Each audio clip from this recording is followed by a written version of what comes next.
Hey everybody, today we are going to make these cool splatter painted barrettes perfect for Valentine's Day. Hello, hi, welcome. My name is Ann Gabriel. If you are new to this channel, I make and sell barrettes and hair accessories. I sell them online. I sell them on Etsy at Ann Gabriel Shop, and then I sell them online on my own website at anngabriel.com. But today I thought I would do something a little different and just walk you through the whole process of making these Valentine's barrettes from start to finish in case you want to try making barrettes for yourself at home. Um, all the supplies are readily accessible online. I actually order my barrette bases special from Korea, but there's no reason for anyone else to do that. So I'll find a nice alternative that's sold on Amazon and post that below. And then the resin I use is Let's Resin. They're definitely on Amazon. And the mica powders I use are Mad mica powders. Um, Mad Micas and Let's Resin definitely have no idea who I am. This video is not sponsored by them. I just really like their products. So those are the ones that I'm most comfortable recommending to others. You'll see on this video, I'm mixing my own colorants from the Mad Micas. There's teal on the bench because at the same time that I'm making these Valentine's barrettes, I'm fulfilling a online order that was for teal Frida barrettes.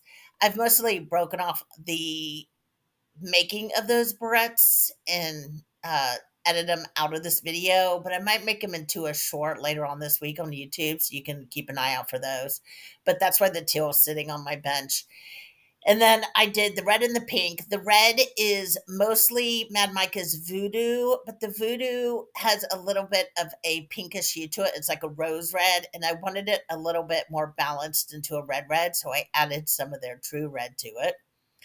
And then I did tickled pink. Tickled pink is so vibrant in the jar, but when you mix it with resin, it becomes a little bit translucent. So, like when you make it into a barrette, it looks a little bit like jelly. I mean, it's not the consistency of jelly, it's hard, but it has that kind of translucent quality of like a jelly mold. So, I added the white to it to make it opaque.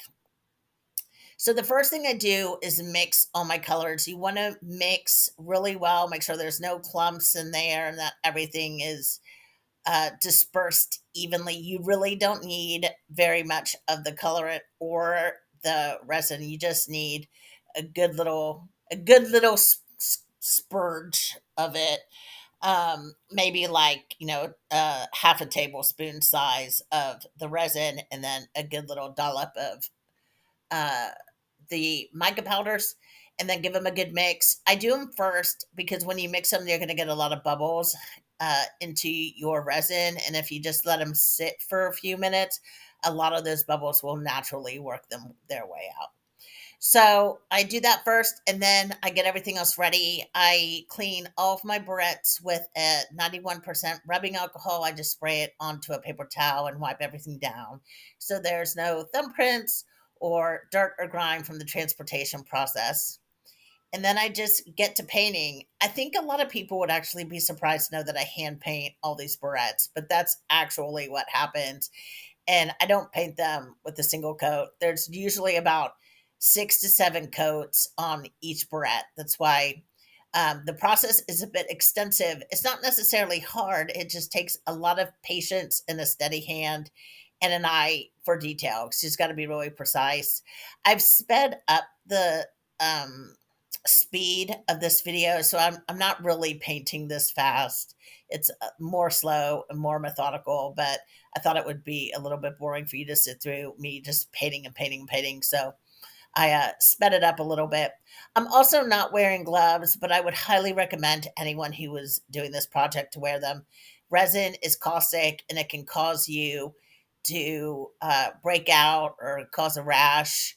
And then also, if you ever have gotten UV resin and cured it like on your hand, that's a nightmare and it can really hurt. So just be more cautious than I'm being and wear gloves. Um, okay, so I do a really thin layer of resin on the barrettes and then I cure it in the UV lamp. I cure probably for too long. I do err on the side of caution on that. I just really would hate for someone to get a barrette home and have it not be fully cured. And because I do so many coats, I'm just a little bit careful in that. I don't really know how the science of UV resins work. I just know that the clearer it is, the faster it cures. And I like kind of a very pigmented UV resin. And so, because of that, I'm just very cautious of how thin my coats are and giving it extra time under the UV lamp. Most times I make my barrettes, I do them over a 2-day process. So I do about 4 coats the night before, and then I'll put them outside the next day for a couple hours, then come back and do a couple more, do the final coats on it. I really don't think the extra time in the sun is necessary for them. It just makes me feel better, like I said, about the whole process. I just really super want the colors baked on there. So this is the next day. These are the Eleanor barrettes. They're very good for like a French twist or for thicker curly hair. They hold like a dream. So I'm doing the final coat of red on this one. I'll put it in the UV lamp, like I said, for a long time, and then it will come back. And then now I'm going to start the actual splatter painting. So if I was going to keep these just solid color, this is where I'd go in and I could do two thick coats of just clear. You can put it on pretty thick, just because the clear, like I said, will cure a lot faster than any colored pigment. But for the sake of this, because we're doing the splatter paint, I'm just going to do a super thin coat, because you're not really um, putting a coat on there as much as like allowing the mica powders that you're going to quote unquote splatter paint on there. It'll give them something to stick to. So you go in with a clean brush. You can't do it with your sticky brush. You need a clean brush and dip it into your mica powders and then just splatter paint it on. And I did it with the white, and then I did it with the gold, and then I come back with the white again. And then I'll take these and put them back under the UV lamp. See, this is where the patient comes in, because it's just all a matter of them sitting under the UV lamps. And put it back under the UV lamp for another couple rotations. And then the last thing you'll do is the thick clear coats. One thing I do is I do try to like brush off the excess of the uh the mica powders, so because you don't really want them lumpy. And then one other thing I do is I kind of push them down. I turn them upside down and like push them a little bit into the paper towels, just to kind of make everything kind of more flat when I go to do the final coat of clear resin on top. And then that's your barrettes. It's easy peasy from there on out. If you have any questions about this process or any other questions regarding my barrettes, please leave them below. I'm happy to answer them.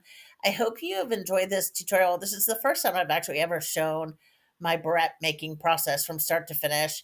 And I also forgot to add that those heart barrettes that I showed in the next day card, those will be for sale on my website in a couple of days. They're not there yet, but they will be shortly if you want to go and purchase those. All right, I hope you have a great day. Thank you for watching my video. I hope you had a good time. Happy Valentine's Day.